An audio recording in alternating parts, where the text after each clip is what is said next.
কখনো মেয়েদের ফাঁদে পড়বে না। এই ছেলে তোমাকে বলছে, মেয়ের সাথে গল্প করো না, দেখো তোবা করে উঠো, আস্তাগফিরুল্লাহ ওয়া তুবু ইলাইহি। জিন্দেগিতে আর মেয়ের সাথে কথা বলো না, মেয়ে তোমাকে ধ্বংস করবে, তোমার বাপকে ধ্বংস করবে, তোমার বংশকে ধ্বংস করবে, তোমার জাতিকে ধ্বংস করবে। রাসূল সাল্লাল্লাহু আলাইহি সাল্লাম বলছেন, সবচেয়ে মানুষের জন্য ভয়াবহ, সবচেয়ে মানুষের জন্য বিপজ্জনক বস্তু হলো নারী। আমি মুহাম্মদ সাল্লাল্লাহু আলাইহি সাল্লাম ছেড়ে যায়নি কোনো বস্তু যেটা পুরুষের জন্য বিপজ্জনক হতে পারে নারীদের চেয়ে।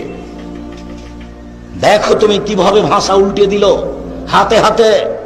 জীবনে কোনোদিন তার সাথে প্রেমের গল্প করো না, তুমি ধ্বংস হবে, তোমার বাপ ধ্বংস হবে, তোমার বংশ ধ্বংস হবে, তোমার বিদ্যা ধ্বংস হবে, তোমার জাতি ধ্বংস হবে। তুমি হিসাব করে চলিও, তুমি চিনতে পারোনি।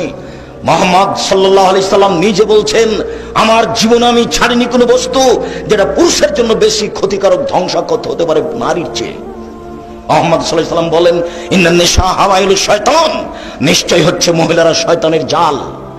রাসূল সাল্লাল্লাহু আলাইহি সাল্লাম বলেন, শয়তানের ষড়যন্ত্র দুর্বল আর নারীদের ষড়যন্ত্র সবল।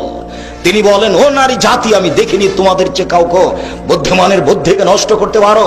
ও নারী জাতি, তোমরা এমন জাতি যে বুদ্ধিমানের বুদ্ধিকে নষ্ট করতে পারো। একবার তোমার দিকে হাসি দিয়ে যদি কথা বলে তাহলে তোমার বুদ্ধি হারিয়ে যাবে। তুমি চেয়ারম্যান, মেম্বার, এমপি, মন্ত্রী, যত বড় পরেজগার হও না কেন, এক হাসিতে তোমার বুদ্ধিবিদ্যা ঈমান কমে যাবে, তার নাম নারী। তুমি এটা বিবেচনা করি উপস্থিত বৈঠকের মুসলিম বোন, আপনাকে আমি ঘৃণা করতে আসিনি। নারী আয়েশাও, নারী খাদিজা রাদিয়াল্লাহু তাআলা আনহাও, জিবরাইল এসে বলছেন, মুহাম্মদ সাল্লাল্লাহু আলাইহি সাল্লাম, ওই যে খাদিজা, ওই যে তার হাতে একটা বাটি আছে তরকারির।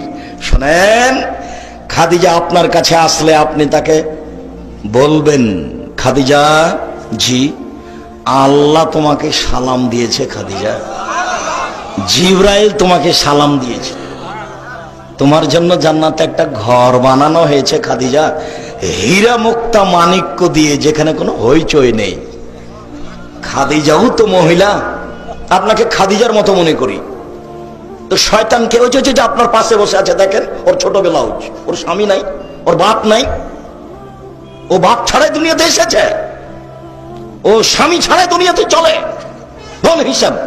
আপনি আমার দিনী বোন, আপনাকে আমি ঘৃণা করতে আসিনি, আমি আপনাকে আমি শয়তানের চেয়ে খারাপ বলিনি। তবে আপনার পাশে একজন মহিলা বসে আছে, আপনি দেখেন তার পেট দেখা যায়, তার পিঠ দেখা যায়, তার অঙ্গ প্রত্যঙ্গ দেখা যায়, ও কি মনে করে আর বাপ নাই নাকি? বাপ ছাড়াই দুনিয়াতে এসেছে, কাপুরুষ, ওটা তো আপনারই মেয়ে, জবাব আমি দেব। আপনি জান্নাত কিনে নিয়েন, জান্নাত পড়ে আছে। মুহাম্মদ সাল্লাল্লাহু আলাইহি সাল্লাম বলেছেন, তিন শ্রেণীর মানুষ জান্নাতে যাবে না, তার মধ্যে আপনি আছেন। মুহাম্মদ সাল্লাল্লাহু আলাইহি সাল্লাম বলেছেন, তিন শ্রেণীর মানুষ কখনো জান্নাতে যাবে না, তার মধ্যে আপনি একজন। আপনি হচ্ছেন দায়ুস, ওই মেয়ে আপনার। আপনি হচ্ছেন স্বামী, ওই বই আপনার, যার পেট দেখা যায়, যার পিঠ দেখা যায়, যার হাত দেখা যায়, যার মাথার চুল দেখা যায়। এখনো বসে আপনার মেয়ে প্যান্ট পরে এখন বসে আছে, কাপুরুষ। কি দেখাচ্ছেন আপনি? কষ্ট লাগে, ব্যথা লাগে? ব্যথা লাগে কেন?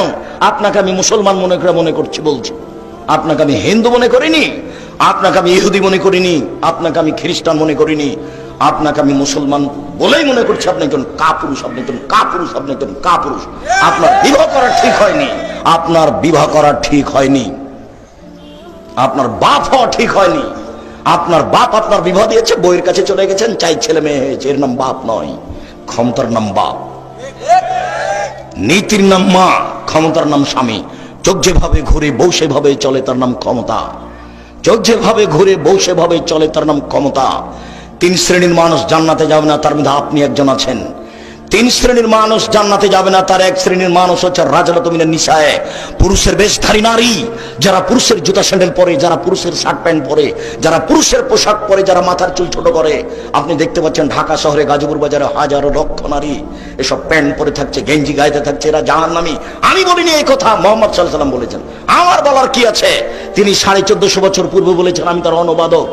আমি আব্দুর রাজ্জাক বিন ইউসুফ বলছি, আল্লাহ আল্লাহর কসম, আল্লাহ আল্লাহর কসম, আল্লাহ আল্লাহর কসম, আমি 90 সাল থেকে এখন পর্যন্ত কোনোদিন অপ্রয়োজনীয় বাক্য বলিনি। আমি 90 সাল থেকে এখন পর্যন্ত কোনোদিন কিসসা কাহিনী বলিনি। 90 সাল থেকে এখন পর্যন্ত আমি কোনোদিন মানুষের কাছে পথ খরচ পাতেও চাইনি। এই দেশের মাটিতে কেউ যদি প্রমাণ করতে পারে, আব্দুর রাজ্জাক সাহেব একদিন আমার কাছে পথ খরচ পাথেও চেয়েছিল, আমি আব্দুর রাজ্জাক বিন ইউসুফ জিন্দেগি তার বক্তব্য দেব না।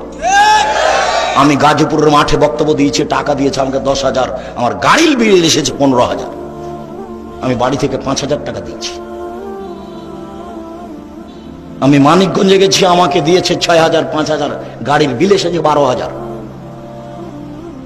আমি দিনাজপুরে প্রোগ্রামে গেছি, 1 টাকাও দেয়নি, গাড়ির বিল এসেছে 7,000।